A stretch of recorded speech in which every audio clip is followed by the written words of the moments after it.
नमस्ते। हिंदी साहित्य कक्षा 10 आत्मकथ्य जयशंकर प्रसाद का है। आत्मकथ्य वो कथ्य होती है जिसमें व्यक्ति अपने आत्मा की बात बताता है,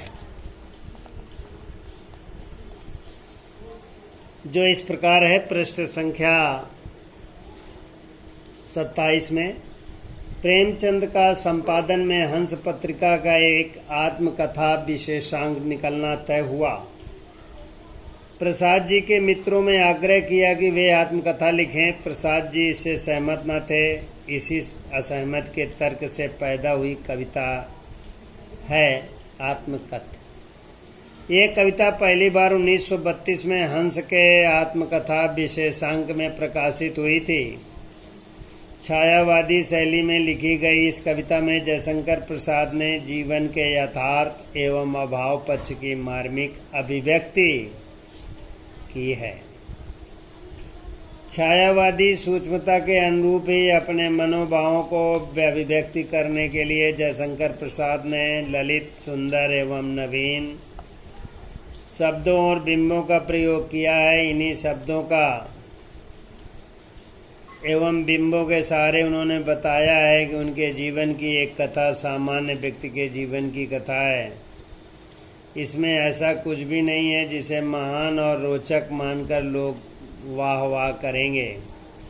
कुल मिलाकर इस कविता में एक तरफ कवि द्वारा यथार्थ की स्वीकृति है तथा दूसरी तरफ एक महान कवि की विनम्रता थी, जो इस प्रकार है। मधुप गुनगुना कर कह जाता कौन कहानी यह अपनी, मुरझा कर गिर रही पत्तियां देखो कितनी आज घनी। इस गंभीर अनंत नीलिमा में असंख्य जीवन इतिहास, यह लोग करते ही रहते अपना व्यंग मलिन उपहास। तब भी कहते हो यह डालूं दुर्बलता अपनी बीते, तुम सुनकर सुख पाओगे देखोगे यह गागर रीति। किंतु कहीं ऐसा न हो कि तुम ही खाली करने वाले, अपने को समझो मेरा रस ले अपनी भरने वाले। यह विडंबना अरि सरलते तेरी हंसी उड़ाऊं मैं, भूले अपनी यह प्रवंचना औरों को दिखलाऊं मैं।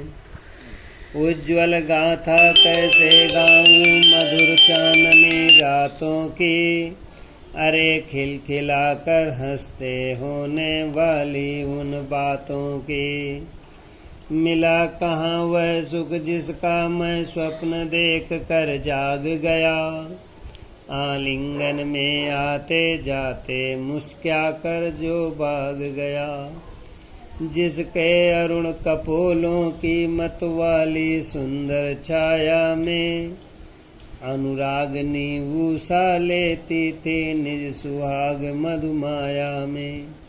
उसकी स्मृति पाते बनी थके पथिक की पंथा की, सीवन को उधेड़ कर देखो क्यों मेरी कथा की। छोटे से जीवन की कैसे बड़ी कथाएं आज कहूँ, क्या यह अच्छा नहीं कि औरों की सुनता मैं मौन रहूं।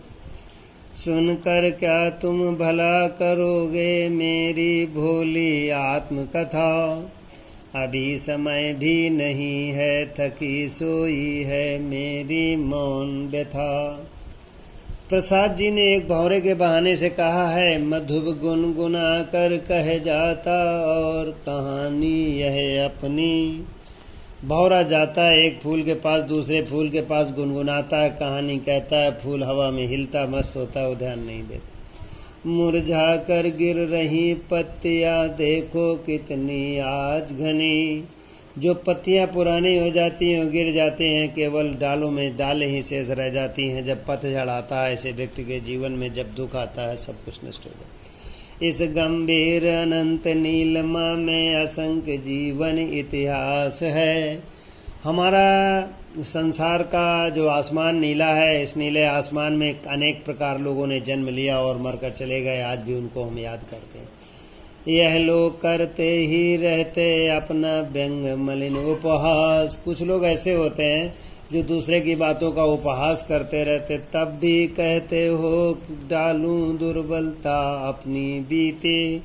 इस संसार में कोई भी अपनी दुर्बलता नहीं बताता, बल्कि दूसरों को ही दुर्बल बनाने का प्रयास करता है। विद्यार्थी याद करेंगे, थोड़ा बहुत लिख